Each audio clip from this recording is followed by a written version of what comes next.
secretário, está com a gente o secretário Vinícius aqui no estúdio da Espaço FM. Vinícius, boa noite. Boa noite, Rogério e amigos da Espaço. Vinícius, eu queria ter mais tempo, mas aí vai com espiche aqui, espiche ali, mas temos tempo aqui, pelo menos 8 minutos para a gente colocar a conversa em dia. Pergunta para levantar a bola aqui, até para orientar.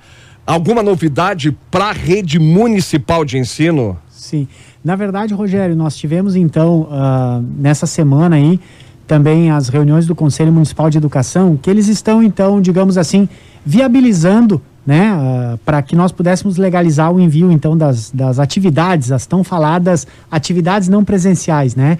Então, a partir da semana que vem, agora dia 27, nós vamos, então, essa semana estamos terminando o recesso, aí semana que vem, logo após o feriado de Caravaggio, nós estamos com as escolas aí entrando em contato com as famílias e começando essas atividades não presenciais, né? Uma coisa importante dizer, Rogério, aproveitando aí rapidamente, é que assim, ó, uma discussão que a gente de repente não trouxe ainda, mas que eu acho que a gente pode amadurecer, é a questão da diferença, né, do ensino à distância e de uma atividade não presencial, né? Porque nós no ensino fundamental, nós temos um trabalho muito ligado à presença do aluno na sala de aula, e ele é todo baseado não só na questão da legalidade, mas também na questão de todo o planejamento. Então, o que nós estamos propondo para esse início, né, são atividades não presenciais e não necessariamente uma educação à distância. Então, acho que isso é importante. Até porque quando a gente fala, às vezes, em atividades não presenciais, o pessoal fala, mas eu estava acompanhando a entrevista, né, da faculdade aqui anterior, e estava sendo dito o quê? Claro, quando você tem um curso à distância, ele tem todo um conceito, a distância, tem toda uma estrutura.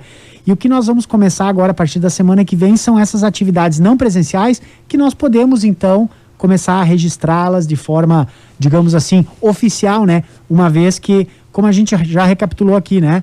O Conselho Nacional de Educação emitiu parecer, o MEC sancionou e agora ele liberou para que os conselhos municipais, onde temos sistema, pudessem então normatizar o envio dessas atividades. Rapidamente, por que só agora demorou mais de 40, 50 dias? É porque assim, ó, porque como a gente falava lá no início, né? Não existia uma legislação no ensino fundamental para isso.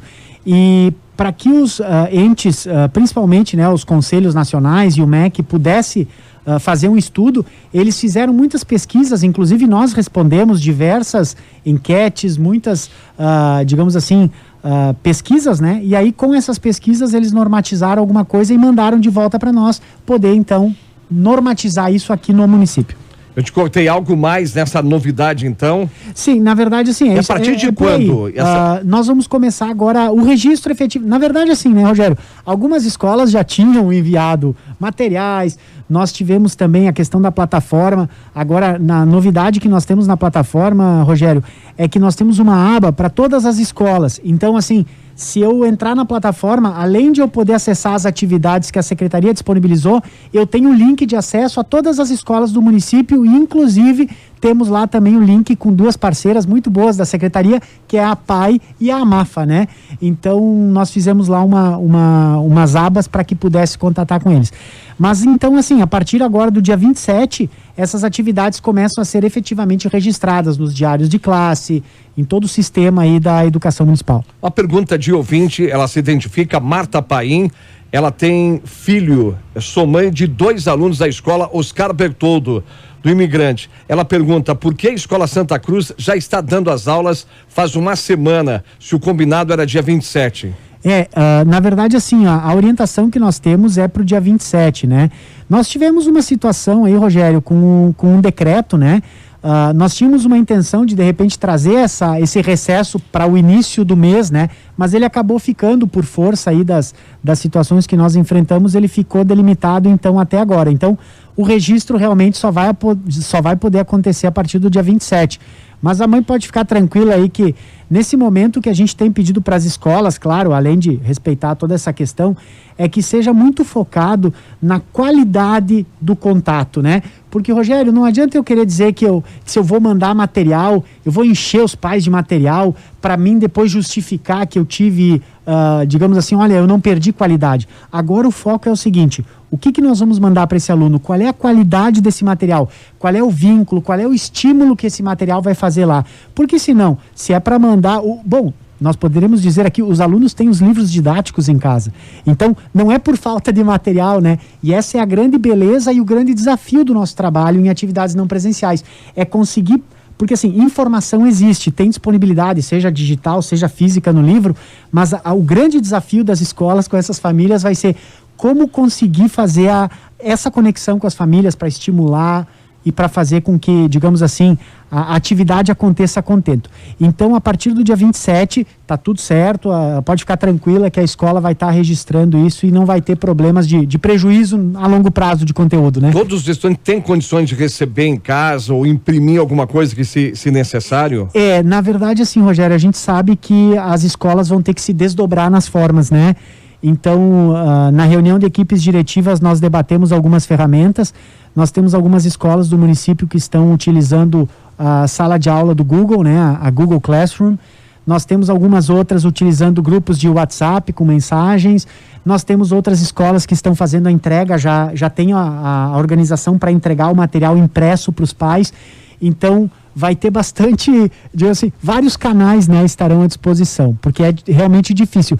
E a gente sabe que, eventualmente, alguns alunos, mesmo aqueles que receberem o físico, né, Rogério, pode ser que na volta às aulas ele extravie o material, ou de repente ele não entendeu direito, ou vai dizer, olha, eu tinha até vindo na escola retirar o material e perdi, nós vamos ter que refazer isso. Então, vai ser um trabalho bem grande. A gente está muito, também assim, preocupado com tudo isso, né, porque é um misto de ansiedade e preocupação, né? Ansiedade por poder retomar o contato e preocupação também para depois poder validar isso tudo. A Caliandra, professor da Escola Santa Cruz do Amilano, está de parabéns. Desde o início da quarentena recebemos materiais para trabalhar com a criançada. Essa semana recebemos vídeos da direção e professores. As crianças não perderam o vínculo escola e aluno. Por que a Escola Santa Cruz tem tido um comportamento diferente? Não, Rogério, assim, ó... A escola tem a liberdade também? É que assim, ó, o que acontece? No início da suspensão das aulas, nós tínhamos algumas escolas que já tinham talvez uma cultura mais digital. Então o Santa Cruz é uma delas. Eu posso dizer também do trabalho, eu tenho o meu casal de gêmeos, eles estão lá no Caravaggio, né, lá perto de casa. Então, eles também já, através do site, eu recebi as atividades. Então, assim, algumas escolas conseguiram estabelecer esse vínculo mais rapidamente. Outras vão ter que fazer esse vínculo mais presencial mesmo, entregar a atividade para o filho. A Lucina levanta um assunto que por isso é interessante dar uma ampliada com mais tempo. Olha só, atividades não presenciais para os alunos pequenos é difícil. Sim, com Vai certeza. ter que ter muita ajuda dos pais. Com certeza. Rogério, uma coisa que eu estava até ouvindo, lendo uma entrevista de um professor aí do Instituto Federal, que foi uma entrevista até que a Laura nos alcançou aí, a psicopedagoga, e aí nessa entrevista ele fala justamente isso também, o quão maior é o impacto, quão mais tenra é a idade da criança. Então, assim, com certeza, para quem está nos anos finais é um pouco mais fácil, para quem está nos anos iniciais é muito difícil, então a gente tem essa preocupação. Mas também. muita gurizada tem sentido porque ela fica mais pesada em alguns aspectos, enfim, a aula online. É verdade. A Marta complementa, vai valer por o ano letivo essas horas à distância? Sim, essas atividades não presenciais, elas vão ter que sim contabilizar.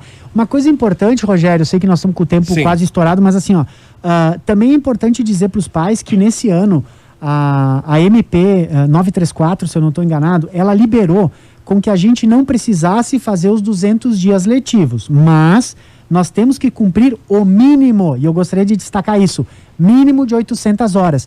Então, dependendo do tamanho da parada que nós ainda tivermos pela frente, nós vamos poder trabalhar com a diferença dessas 800 horas. Então, assim, não quer dizer que no final do ano letivo eu completei 800 horas, eu fecho o livro e vou para casa.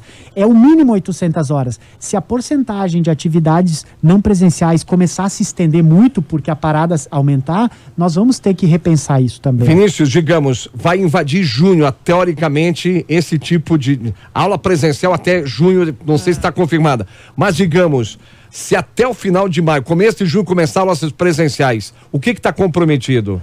Olha, nós temos vamos aula até quando? Nós teríamos assim, nós temos 33 dias letivos para recuperar, certo? Eu sei que a parada foram 2 meses, mas de dias letivos é isso. O que acontece? Se nós, vamos fazer um cenário bem otimista aqui, a gente volta à aula presencial início de junho, ali, metade de junho, por exemplo, ou no máximo início de julho. Nós conseguiríamos, a partir daí, com os sábados letivos, e e uma espichadinha lá no final do ano terminar ainda no calendário desse ano, Rogério.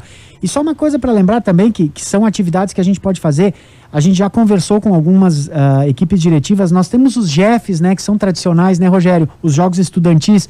Então, assim, esse ano é uma situação que possivelmente o GEF não vai acontecer. Então, aquele tempo que os alunos também utilizariam saindo da escola para ir aos GEFs, talvez a gente vai ter que usar para recuperar isso aí também presencial. Vinícius, muito obrigado. Se puder, de repente, amanhã já é quarta, quinta-feira, a gente voltar na abertura do programa com tempo. Combinado. Que tem muita gente aqui te fazer uma pergunta e é tudo utilidade pública. Voz do Brasil, noticiário de Brasília, até amanhã.